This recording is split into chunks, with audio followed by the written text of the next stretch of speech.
The Boston Bruins continue to win on the ice, but off the ice, they have some problems with Milan Lucic. The Seattle Kraken are looking to bounce back after a slow start, and the Washington Capitals are finding new ways to win that doesn't just involve Alexander Ovechkin.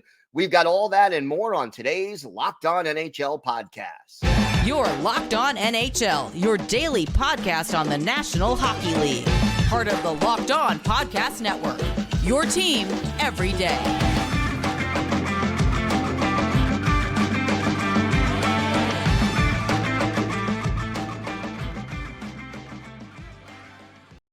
And welcome, everybody, to the Monday edition of the Locked On NHL podcast, part of the Locked On Podcast Network, your team every day. I want to thank everyone for making Locked On NHL your first listen every day.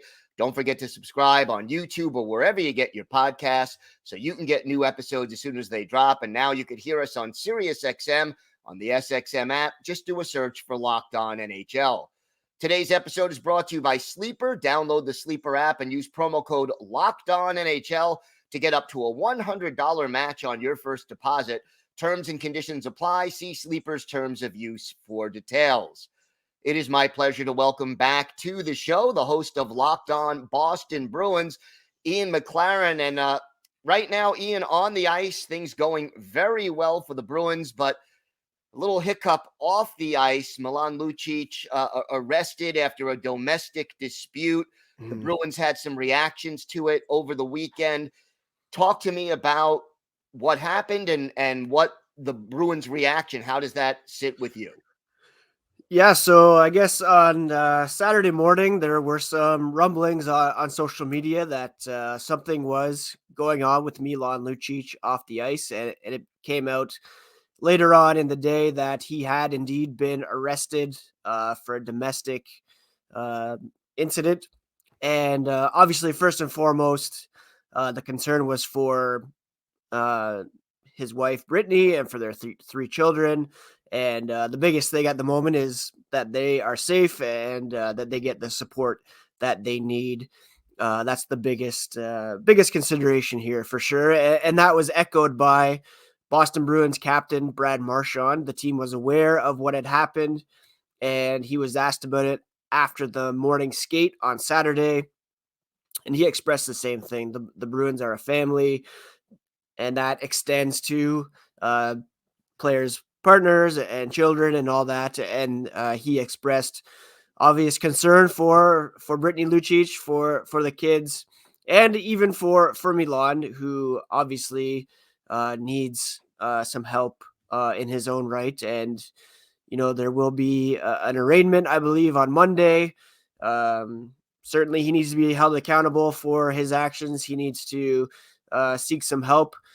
So he has been placed on an indefinite leave of absence by the Boston Bruins. He was brought in to kind of fill in the leadership gap that was left by David Krejci and Patrice Bergeron retiring. There was much hype about his return, not so much for what he can bring on the ice, but just his personality and being a fan favorite from the Stanley Cup team back in 2011. All that's out the window at the moment. I can't see him coming back to the team anytime soon. He had been out of the lineup since early in the season anyways, with the foot injury. It would have been a different scene, I'm sure, in the locker room if he had been around more lately, but that hadn't been the case.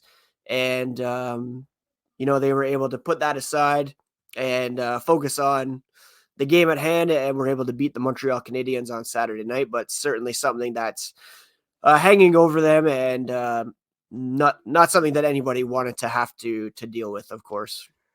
How do you think this affects Milan Lucic's future long term? And I mean, do you think we'll see him back this season? Or, I mean, based on what is being reported about the incident, it's very hard to imagine him being back with the Boston Bruins this season. At the very least, we have to wait and see what comes of the charges and the court proceedings. And I would expect that there could be, at least a time in the NHL player assistance program on top of that as well. But he was kind of a fringe lineup guy as it was, a fourth liner. And with all this going on, I can't see him coming back to the Bruins, especially during their centennial season when they're celebrating the history of the team. It's just not necessary to even bring him back if this was cleared up. Based on the reports, yeah, it's he's only on a 1-year contract. Not enough time for everything to kind of fall into place for him to come back. So I don't expect him to come back anytime soon. As far as on the ice, you mentioned the win over Montreal. Still only one regulation loss, and here we are approaching American Thanksgiving. What has been the biggest reason for this surprise start? I mean, people thought the Bruins would be good, but not this good. No, I mean, it's crazy to think that they had the record-breaking season last year. There were some questions coming into last season about Brad Marchand being injured, Charlie McAvoy being injured, and they still went out and had that record-breaking season. Coming into this year, expectations were, that they would regress, obviously, from last year, and how they would withstand the loss of Bergeron, Krejci, Taylor Hall, a bunch of guys who left that they had picked up before the trade deadline. But somehow they just keep going. David Pastrnak is proving to be one of the best players in the NHL and creating offense on his own, which is great to see. He's on a career track in terms of goals and assists for the season, so he's helping set up some plays. Charlie McAvoy, all-world defenseman on the back end, is a huge bonus for the Bruins. The goaltending, though, is certainly the biggest reason why they are able to compete. Last year, Jennings Trophy winning tandem in Linus Ullmark, Jeremy Swayman. Ullmark led the league in pretty much all categories. And now it's kind of reversed where Swayman is leading the league in save percentage, goals against average, and Linus Ullmark is still very, very good, but not quite at that level. And, a lot of NHL teams, they have one legit starter and then a backup that they try to plug in to fill some holes. You look at Tampa, they lose Andrei Vasilevsky. Struggled to, as much as Jonas Johansson has been able to step in there, not the numbers that you would want for sure. And the Bruins have the luxury of putting out a Vezina winner and a Vezina candidate every single night, and there's no nights off for the opposition in terms of Boston's goaltending. And that's if I had to pick one reason why the Bruins are as good as they are, it's that. And Jim Montgomery's system is certainly helping the goalies succeed night in and night out, and it gives the skaters the confidence to be able to do their thing, knowing that if there is a misstep, they're covered in net with both of those elite level goaltenders. And those goalies seem to have a very, very constructive relationship between the two of them. Yeah, definitely. There's no animosity there whatsoever. Quite the opposite. In fact, it's quite a bromance between those two guys. They're fine rotating. It's been an equal split, even rotation this year. Each guy knows the expectations. They're supportive of the other. They celebrate each other's wins, and it's really a special relationship that they have for sure. All right, Ian, why don't you tell our viewers and our listeners where they could find the podcast and where they could find you on social media? Definitely. Podcast is available on your favorite podcast app and on YouTube at Locked On Boston Bruins. And people can find me at Ian C. McLaren. All right, Ian, always a pleasure. I know you'll keep us up to date on all things Bruins all season long. Definitely. Thanks, Gil.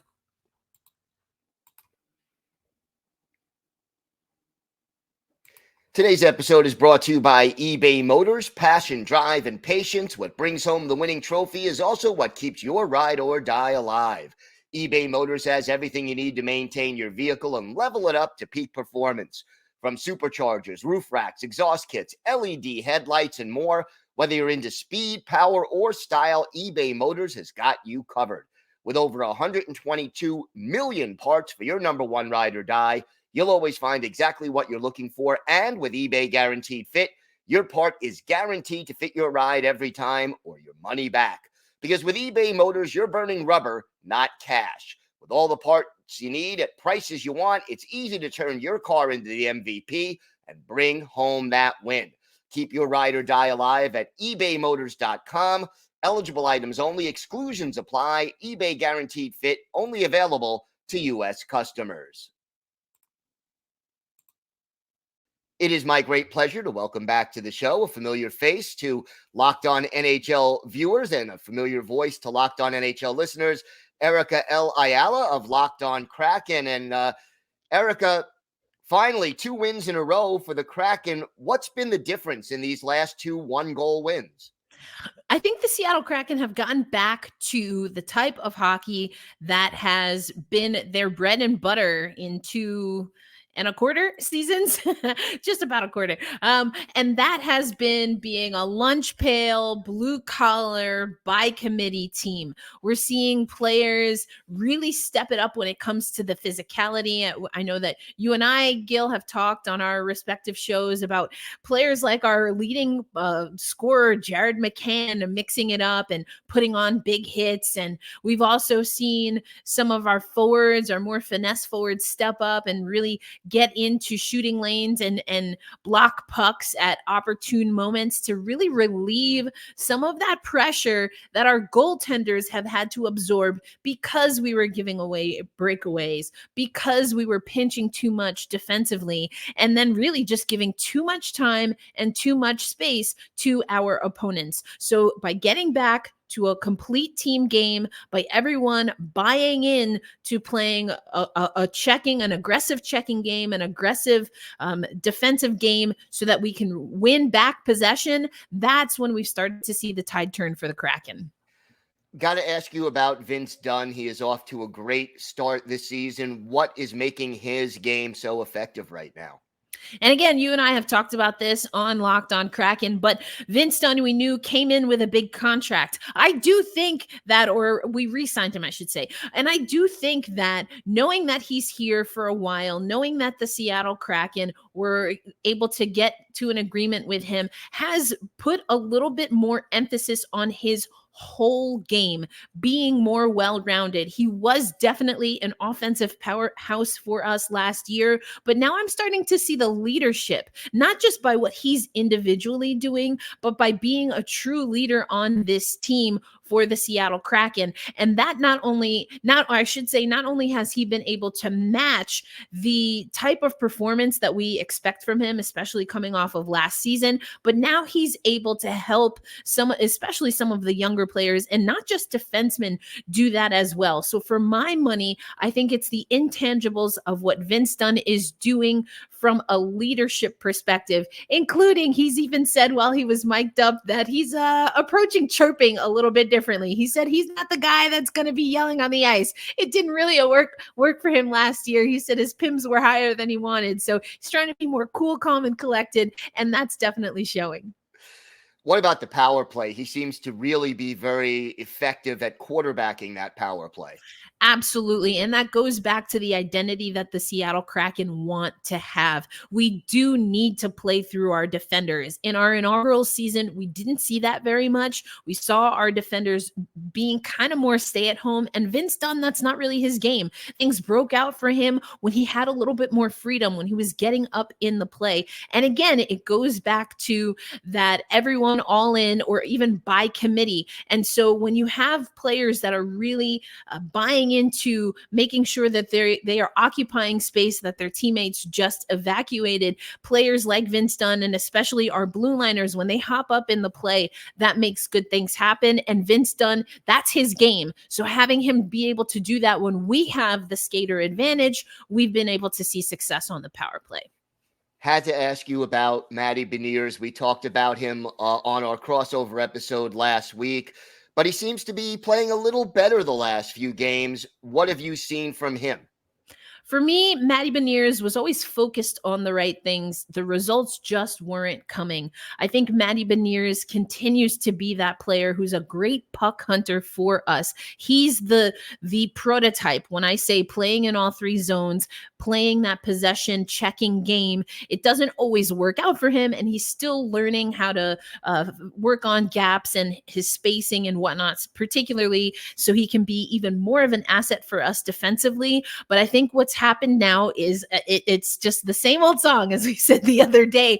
But as everyone else is really understanding and nailing their assignments, that provides more pressure on the defense. They can't just focus on Matty Beniers. They can't just focus on Vince Dunn. And good luck if all you're going to do is focus on those guys. Now they have to worry about everyone else, the puck possession moving, and so that opens up seams. Oh my gosh, Jordan Eberle absolutely sold out below the goal line in the corner on a forecheck to set Matty Beniers up for a one-time shot just the other night to get us a really big win in against a division opponent in Vancouver. That to me epitomizes, again, not just the style of play that's been successful for the Kraken, but why we're seeing Matty Beniers be more successful. Talk to me about the goaltending. It seems to be a little inconsistent, although obviously that may have to do with the defense the team is or is not playing in front of them. But how concerned are you about the start that the goaltenders have had this year? I actually haven't been as concerned. You're always focused on goaltending because those numbers are very cut and dry. You know, they're right out there for you. But again, as we've talked about a few times, it has been the defensive assignments, the blown defensive assignments, giving breakaway opportunities. But what I will say is, and I think Philip Grubauer has taken, I don't want to say this in a positive way, but he's taken a positive approach in the competition that he's gotten from Joey Daccord, who's a very good puck moving goaltender. And what we've seen is Philip Grubauer, although that's not his game, he's not going to, jailbreak one of our forwards, but what he can do is be very active with his stick. And we have seen Philip Grubauer, even against the Islanders, he had an active stick and he saved at least 2 goals by being able to cut the passing lanes for, again, in the case of the Islanders, and be proactive in that way. We haven't always seen at least the Kraken version of Philip Grubauer do that. So I like that he's doing that. I like that he's maybe not evolving his game, but he's definitely elevating his game. He wants to be the number 1 goaltender. We want him to be the number 1 goaltender. And that's a way that he can do, and he can impact the game positively, just as Joey Daccord does when he's able to shuffle the puck. All right. So how optimistic are you that this team can get back to where they were, or even close to where they were a year ago in the way they're playing? I'm optimistic in just our second 2-game win streak of the season, because especially against Vancouver, we saw the Seattle Kraken take control of the pace of the game. They weren't waiting for the game to come to them. They went and attacked Vancouver. Still lost a lead, so we got to work on that. But at least we got a multi-goal lead late in the game, and those are things that we can build upon. There were times early on, and it was early, but I wasn't questioning if we could find the fire, but I was questioning when we would find the fire that we needed to play the way that we play best, and who was going to step up to usher that in. You have to weather the storms. Everyone knows that, still early in the season, but I am hopeful because the attitude, the commitment to Kraken hockey was on high display in an OT shootout win. We haven't had a shootout win, I think, since our first season. And then again, and not a must-win game, but a very important win against a divisional opponent who's top 2 in the Pacific Division against Vancouver. All right. Erica, why don't you tell our viewers and our listeners where they could find the podcast and where they could find you on social media? For sure. Well, if you want to know my thoughts on the soft leak of the Winter Classic jerseys, very bizarre, you can find me, of course, at Locked On Kraken. We're on YouTube, anywhere you listen to audio podcasts, and you can follow the show on social media at Locked On Kraken. Erica, always a pleasure. Thank you so much. Thank you, Gil.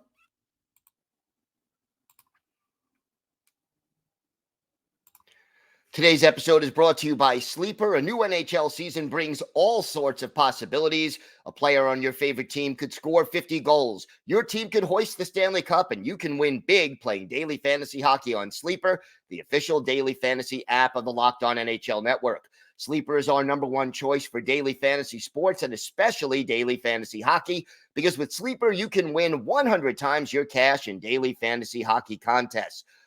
All you have to do is pick whether studs like McDavid, Ovechkin, Crosby, or McKinnon will record more or less than their sleeper projections for things like goals, assists, saves, plus, minus, or more in a given game.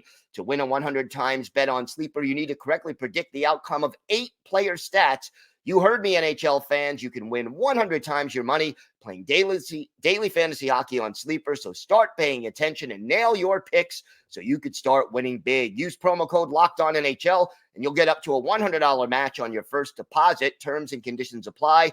That's code LOCKEDONNHL. See Sleeper's terms of use for details and locational availability. Well, the Washington Capitals are on a 4-game winning streak. They are now in the thick of the hunt for first place in the Metropolitan Division. And Dan Holme of Locked On Capitals joins us to discuss that. Dan, what's been the big difference between the slow start and the very solid play we've seen from the Caps recently?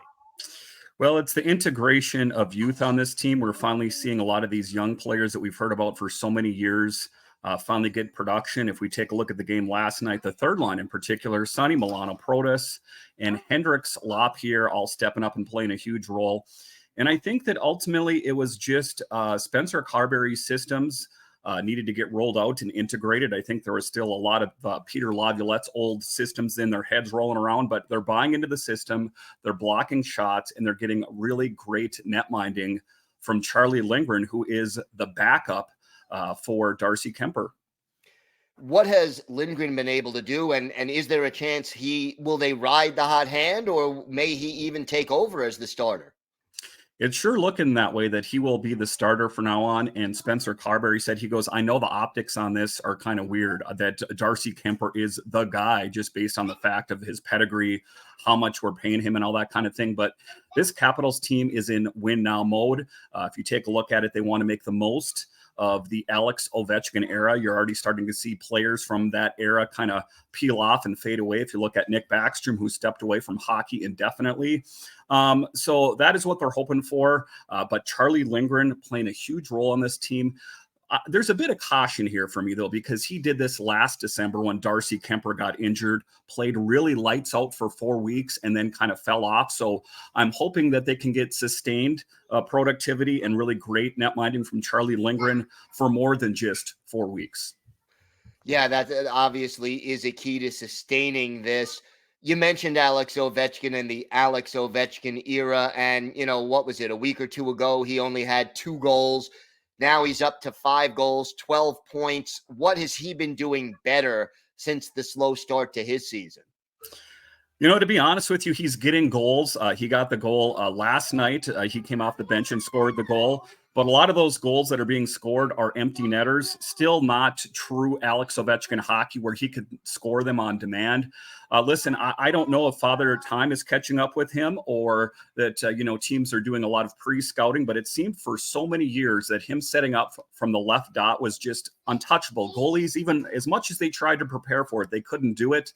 So he is stepping up, but he's contributing in other ways. He is helping getting assists and getting involved in scoring opportunities, that kind of thing. I'm hoping that he's going to step up his game a little bit more. Someone should tell him he's chasing down Wayne Gretzky. But if we take a look at it here, he has 827 goals, 68 until he catches the great one. I ultimately think he can do it, but he's got to keep scoring goals on a consistent basis. I still think that there might be an underlying injury or something like that we might find out later. Something still just seems a little bit off, but we're hoping for more from Alex Ovechkin. The power play has been a problem all season long, ranked near the bottom of the league. What's out of sync with the power play and what can be done to fix it? It's too bad they don't have a coach, Spencer Carberry, that ran the number 2 power play in all of the NHL with the Toronto Maple Leafs. And I know that that's not his job per se. It just seems that it's kind of predictable. It seems that, we were happy that it was a new coaching staff.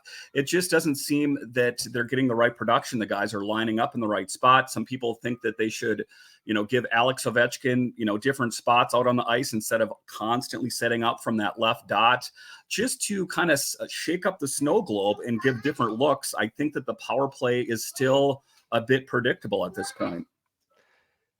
Give me a name of a player who may not be making headlines nationally right now, but is quietly doing a great job that has helped the Capitals with this recent win streak. Well, if we take a look at it recently, like Hendrix Lapierre last night, who got his opportunity just based on the fact that Evgeny Kuznetsov was ill, and he really stepped up and had a huge night for the Capitals last night, had a goal and 2 assists. A guy that, has been in the Capitals organization, a young guy, but has been in the organization for some time and really made it the most of his opportunity. I would say him, and also Connor McMichael pops off the page as well. Like I said, it's an interesting Capitals team this year. It's not the marquee names that you're used to hearing. It's the bottom 6. And that is who's getting all the production. And the keys to the success are a lot of the youth. Nick Dowd returned from an injury where he missed a substantial amount of time on. Dylan Strome is who leads the Capitals in goals, which is a pretty familiar name, I guess I got to say. But he is a guy that is playing much better than I think anyone thought. A guy that was not given a qualifying offer from the Chicago Blackhawks, who has played a huge, huge role on this team. What are the keys to sustaining this recent success? I mean, you're not going to win the rest of your games, but to be consistently winning hockey games, what does this Capitals team need to do? Well, the big thing is to continue to, you'll have to forgive me, my daughter's right here, is to continue to get really great success from the Capitals netminder, Charlie Lindgren. And I think that that's a big thing, but also to continue to get the great production from the bottom 6, which has been huge on this team so far. And, as far as Dylan Strome, I mean, he was off to a red hot start. I think he had 6 goals in like the first 2 weeks of the season. He sort of cooled off a little in the goal scoring department. Is he doing other things that are helping this team succeed right now? Yeah, and he's getting a great assist on goals as well. He's putting himself in a place to succeed. And, you're just seeing the long history and him being in the league for such a long time. His experience is really starting to show what kind of great hockey player is. But just, his shot is just undeniable. And he was playing on the top line for quite some time with Alex Ovechkin, and there was TJ Oshie and Tom Wilson up there. But he really excelled when he's given a lot of responsibility. He's a guy that has really risen to the challenge for this team. And I think that, if we can continue to see a lot of great production from Dylan Strome and the bottom 6, I think that is the secret sauce for the Capitals' success. Also, for Charlie Lindgren to continue to keep being just a backstop in net for the Capitals. Yeah, I mean, he really has looked outstanding in recent weeks. How confident are you that he will keep this up?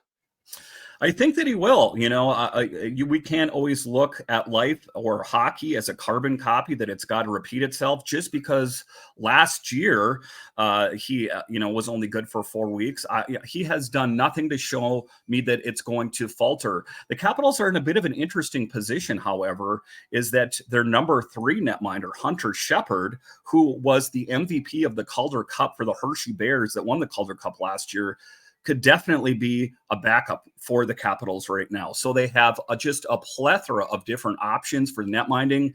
So, one of the things that I know about Darcy Kemper is he's prone to being bit by the injury bug, just historically, whether it's his fault or it isn't his fault. The real luxury that the Capitals have right now is that Charlie Lindgren is just lights out. But Hunter Shepard has been lights out either with the Hershey Bears or the Capitals, and it goes all the way back to his playing days at the University of Minnesota Duluth. So just a really pleasant surprise that everyone is stepping up the netminding, the bottom 6, these young guys. This has been something that I've talked about for years, is that this team needs to get younger. And we're finally seeing it for the first time, with these young players from Hershey, Connor McMichael, Hendrik Slapierre, Beck Mallenstein, Hardy Hamanaktel, Alex Alexiev. I'm really proud of these young guys that have stepped up and kind of changed the narrative of this Capitals of just being this old geriatric team. But it's a team that's working together. If you take a look back at the 2018 Capitals when they won the Stanley Cup, it wasn't just young. It wasn't just old guys. It was a team working together. So I think that Ovechkin, you can kind of see a look of pride on his face when he sees the young guys doing really well. But I think they could also learn some things from Alex Ovechkin, of course. So I think it's a perfect marriage. And I think the sky's the limit for the Capitals this year. They started the season 1-3-1. And now if you take a look at their record, now they have just been rolling. They're in second place in the Metro, 8-1-1 in their last 10. I can't believe it. If someone had asked me in the beginning of the season if I thought this was possible, I thought that they were going down before they were going to go up, but has just really turned it on. I'm really proud of this team. And again, I'm excited at the prospect of where they'll end up. Dan, why don't you tell our viewers and our listeners where they could find the podcast and where they could find you on social media? So the podcast is available wherever you get your podcasts. It's also available on YouTube, of course. Just look for Locked On Capitals. You can find me on Twitter. It's at DanCaps218, or you can find the show on Twitter. It's at Locked On Caps. All right, Dan, thank you so much. Always a pleasure. Thank you. All right, I want to thank my guests, Ian McLaren of Locked On Boston Bruins, Erica L. Ayala of Locked On Kraken, and Dan Holme of Locked On Capitals. I'm Gil Martin. I host the Monday edition of the Locked On NHL podcast, and I co-host the Friday edition with Rachel Donner. I want to thank everyone for making Locked On NHL your first listen every day. We are here everydayers, Monday through Friday, bringing you the biggest stories from around the National Hockey League. Until tomorrow, have a great day, everybody. Stay safe, and thank you for listening to and watching the Locked On NHL podcast.